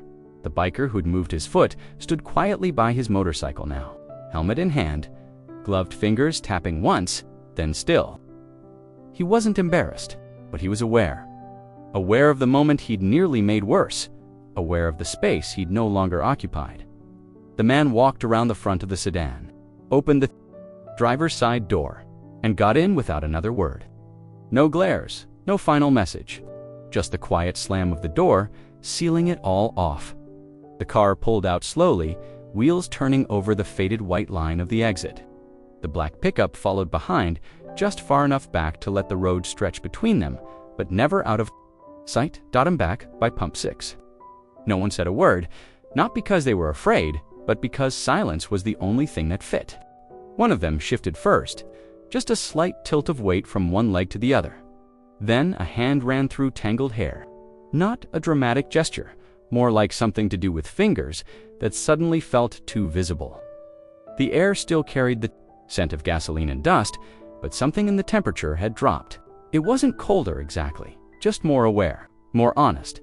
The man in the weathered jacket had already driven off. The sound of his engine had faded down the road. swallowed up by the rolling hills and the stretch of two-lane highway. The black pickup was just a dot now, disappearing past the bend. But the space he left behind hadn't returned to what it was. The biker closest to the pumps took a step back. Then another. He wasn't looking at anyone. Not his crew, not the glass window of the station store, not the parking lot. His eyes were low, his mouth slightly open like he'd meant to speak, but forgot how. He turned toward his bike, but didn't get on. Just stood near it, hand resting on the seat, as if anchoring himself to something familiar. His shoulders weren't tense, but they weren't relaxed either. The line of his back had changed, no longer arched, no longer expansive, just smaller, dot another. One followed. He moved without saying a word, kicking his boot lightly against the concrete, scuffing a line that already existed. When he reached his bike, he glanced once toward the road, then wiped his hands on his jeans. It was the kind of motion someone made when they weren't dirty, when the cleaning wasn't about filth, but about trying to erase a moment they couldn't control. The third biker, the one who had first pointed and laughed, the one whose voice had carried the cruelest edgelink word. His expression was harder to read. His eyes flicked toward the gas station window, then back toward the pumps, as if trying to recalibrate his role in what had just happened. He opened his mouth, then closed. It again, whatever he had meant to say, caught on the back of his tongue. It wasn't fear that held it there. It was the realization that the words wouldn't do what they used to. They wouldn't restore the tone, or the power, or the illusion that the parking lot had ever belonged to them. He mumbled something, not loud, just a syllable or two, incomplete. It trailed off before it even reached his lips. None of them answered. There was nothing to answer. The cashier, still watching from inside, had stopped pretending to organize the bills in his drawer. His hands hovered near the counter, unsure whether to call this moment finished or just paused. He didn't know what had shifted out there, but he felt it. It was like the aftershock of a tremor that had passed through without breaking glass, but still managed to rearrange everything. The three men stood in silence for a while, not together, not apart, like separate shadows trying to remember how to cast themselves. Then, without a signal, one of them swung his leg over his bike and sat down. Another followed. The engine started, but even the rumble sounded more subdued than it had an hour earlier. No revving, no display, just idle hum. They didn't look at one another. Not really, and none of them looked back at the spot where the woman had stood. As the first motorcycle rolled forward and peeled onto the main road, the others followed. The gravel didn't scatter, the tires didn't scream. They moved like men exiting, a place they no longer recognized, and behind them, the gas station returned to its stillness. The pumps stood quiet. The sun warmed the pavement again, but the silence remained a little longer. Not the silence of tension, but of something that had been seen and something that could no longer be unseen. The car sat idle at the edge of the gravel, engine humming softly beneath the hood. Esther opened the driver's side door and stepped out without hurry. Her shoes made a soft sound as they met the dusty pavement. She didn't glance around the lot. The bikers were gone. The silence they left behind still hung in the corners of the station like a coat left on a hook, quiet, undisturbed. She walked toward the side mirror, where it hung slightly tilted from the gentle but pointed nudge it had received earlier. It hadn't broken, just loosened, knocked out of place by a boot that was never meant to connect with anything but presence. Esther reached up with both, hands one gripping the top of the mirror, the other steadying it from underneath. The glass showed her part of the road behind, skewed at an awkward angle, a blur of sky and parking lot.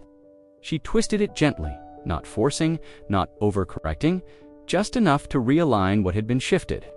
She had done this before years ago, on roads unfamiliar, adjusting mirrors before long drives through towns. That didn't remember her name.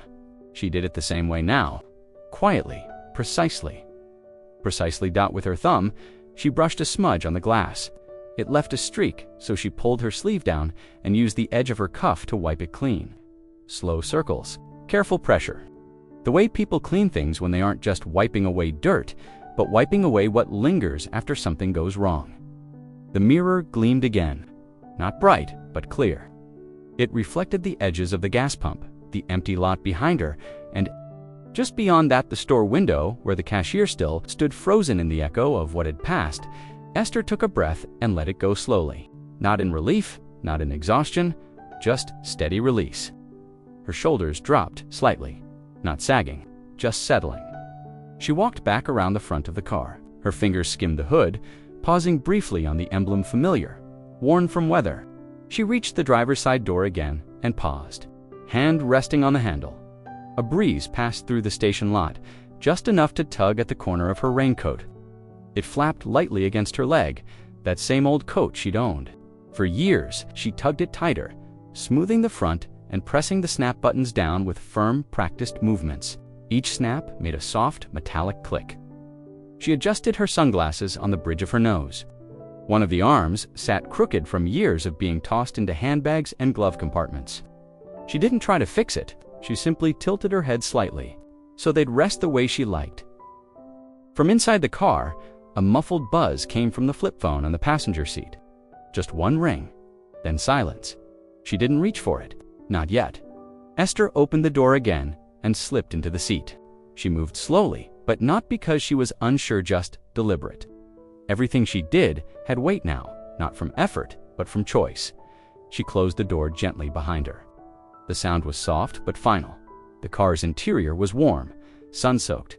From the midday light, she ran her hand once over the top of the steering wheel, then reached forward and tapped the mirror once more. It didn't wobble. It stayed fixed. Outside, the station had returned to stillness. The vending machines buzzed faintly. The flags near the edge of the highway fluttered in a tired rhythm. The cashier had disappeared from the window, his silhouette no longer visible behind the glass. Esther placed both hands on the wheel and adjusted her seatbelt. It clicked into place in the mirror now. The road behind her was clear.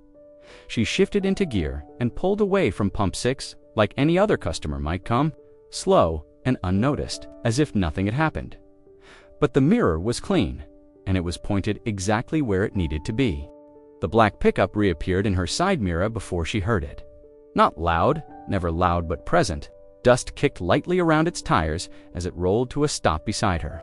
The hum of its engine faded into a low idle. Esther didn't move. At first, she sat still behind the wheel, her hands resting at 10 and 2, her eyes fixed ahead. The gas station was quiet now.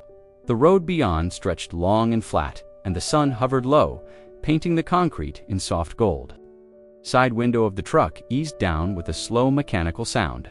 He didn't call her name, didn't say anything right away, just sat there, watching. Waiting. Esther turned her head slightly, enough to see him, but not enough to force the moment. She studied his face through her smudged lenses. His jaw was set but not tight. His eyes were steady, not searching. He hadn't come with panic. He never had. "You came fast," she said. It wasn't a question, not even quite a thank you, just the kind of statement meant to acknowledge a truth both already knew. Her voice didn't carry much weight, but it didn't have to. It was enough to say it out loud. He nodded, just once, a short motion, then turned his gaze toward the highway, where the 3 bikers were now small, fading figures. The last of them disappearing around the curve without so much as a glance behind. He didn't speak, just watched them go. Wasn't empty. It had form, like an old quilt, pulled over to people who no longer needed to speak about what had happened beneath it. Esther shifted slightly in her seat and adjusted the volume dial on the car radio, though no music played. Her fingers rested on the knob for a moment, longer than needed. He stepped out of the truck and crossed the short space between them. She didn't roll down the window farther. She didn't need to. He leaned forward slightly, hands in his pockets, casting a long shadow over the hood of her car. "They won't be back," he said, not with certainty, but with quiet assurance that came from something deeper than hope. It wasn't a warning, more like a fact. Esther gave a small nod, not of relief, but recognition. He looked at the mirror she had straightened. The adjustment was clean, precise. He knew her hands had done that, careful, practiced, unchanged in their quiet skill, even after years. He reached into his jacket and pulled out a cloth, then leaned in and wiped a fingerprint she'd missed on the edge of the mirror. She didn't protest. She just let him. "You're still using that flip phone," he said finally. "It still works," she answered. He gave a soft exhale that might have been a chuckle, though it never reached his mouth. She glanced sideways at him now, really looked at him, and noticed the smudge of oil on his sleeve, the one just below the patch that had caught their attention. "I didn't tell them who you were," she said.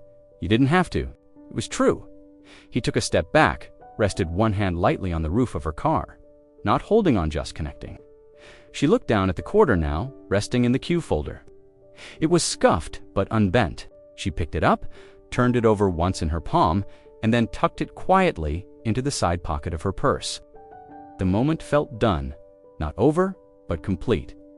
He tapped the roof twice, soft knuckles against metal. She nodded again, and this time, it was a goodbye. The pickup moved slowly at first, tires crunching over the gravel with the same rhythm they'd arrived in.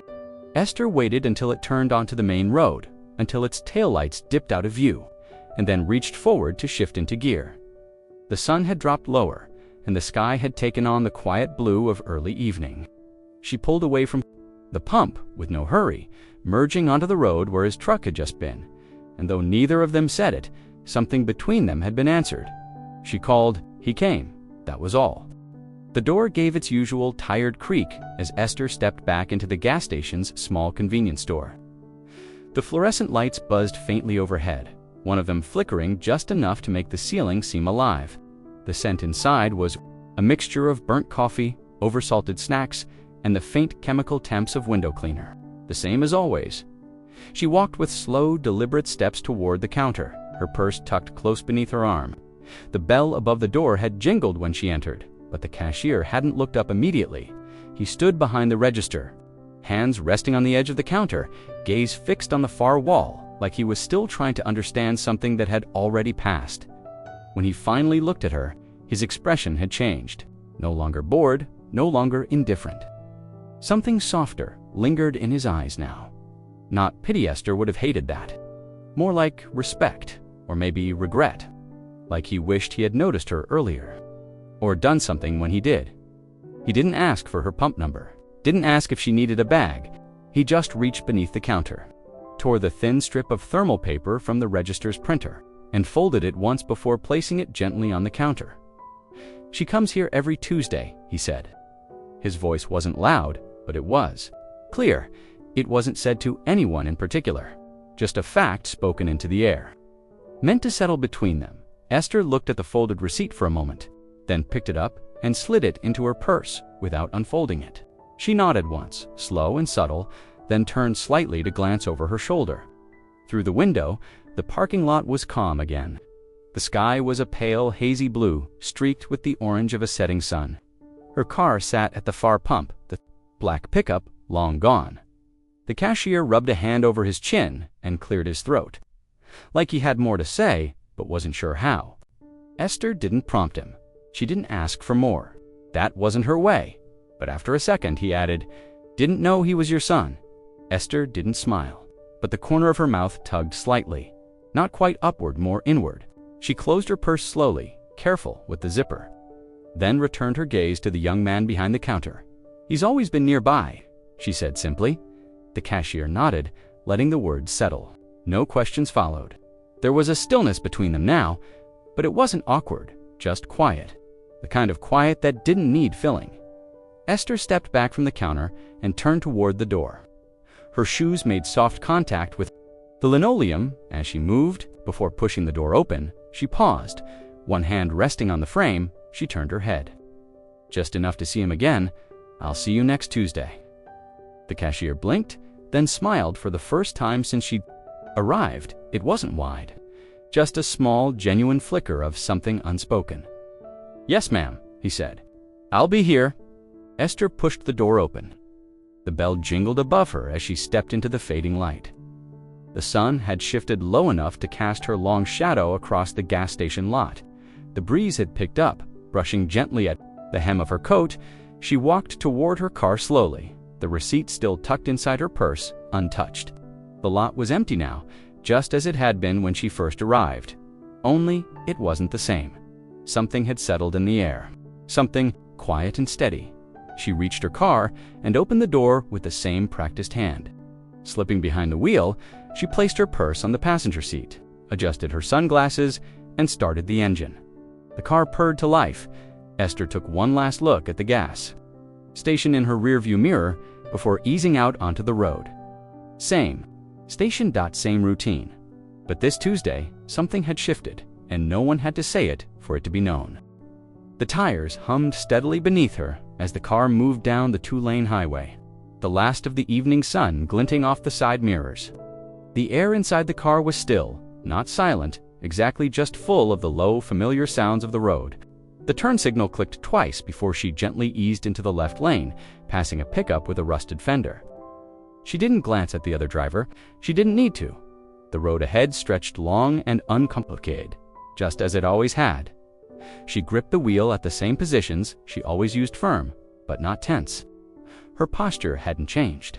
Her speed hadn't changed. The radio was off, as it usually was. The world around her rolled by in soft, steady motion, open fields, a billboard advertising pie. The distant flicker of a grain silo catching the last rays of daylight. But something had changed, not in the way she moved, not in the way she drove, but in the way she was now seen, or remembered. Back at the gas station, the stillness had remained long after her taillights faded from view. The cashier had lingered behind the counter, his hands still resting on the register, as if waiting for the next thing to happen. Even though he knew nothing more would, the other customers had stopped pretending not to watch her. They had watched, they had seen Dot, and though none of them had said it, though not a single word of apology had been offered, something in the room had shifted the moment she walked. Out with her head steady and her receipt untouched, Esther didn't drive with triumph. That wasn't who she was. She didn't press harder on the gas or lift her chin higher. She didn't need to. The power wasn't in the leaving. It had been in the staying. In the mirror, she'd readjusted with her own hand. In the coin, she retrieved not with anger, but with grace. In the voice that had called for help with nothing more than 6 quiet words. The black pickup was long gone now, its presence already folded back into the horizon. He hadn't followed her, and she hadn't waited. They never needed to. That was the understanding between them. He came when needed, and she didn't explain when she called. The road signs blurred gently past her window. Exit 17, County Road 3. A faded sign for a diner with a broken E. The kind of scenery that looked the same to everyone who passed, except now. There were people behind her who would never see this road the same way again. They would remember the old woman in the faded raincoat, the one who didn't speak when mocked, the one who didn't raise her voice when shoved, the one who stood still in the center of a small storm and never once broke. They would remember the man who arrived without sirens, who picked up a quarter and handed it to his mother, who said exactly one thing and made an entire room fall quiet. Esther's fingers tapped the wheel once, lightly, as if in rhythm with a thought. Ahead, the road curved slightly toward the west, and the sun dropped lower, casting a long shadow from the telephone poles that lined the ditch. Her headlights flicked on automatically. The dashboard glowed faintly with green light. She didn't notice. Or maybe she did and simply didn't react. There was nothing different about her, not on the outside, not in her actions. But the difference now lived in those who had watched. They would talk about her later, maybe, or maybe not. Maybe they would just hold the memory quietly, like something small and sharp that didn't leave a scar, but stayed under the skin. And she would continue on, just as she always did. Alone, but never uncertain, the hum of the engine stayed steady. The road kept unfolding, and Esther drove, carrying nothing more than her purse, a folded receipt, and the knowledge that she had never been small only underestimated,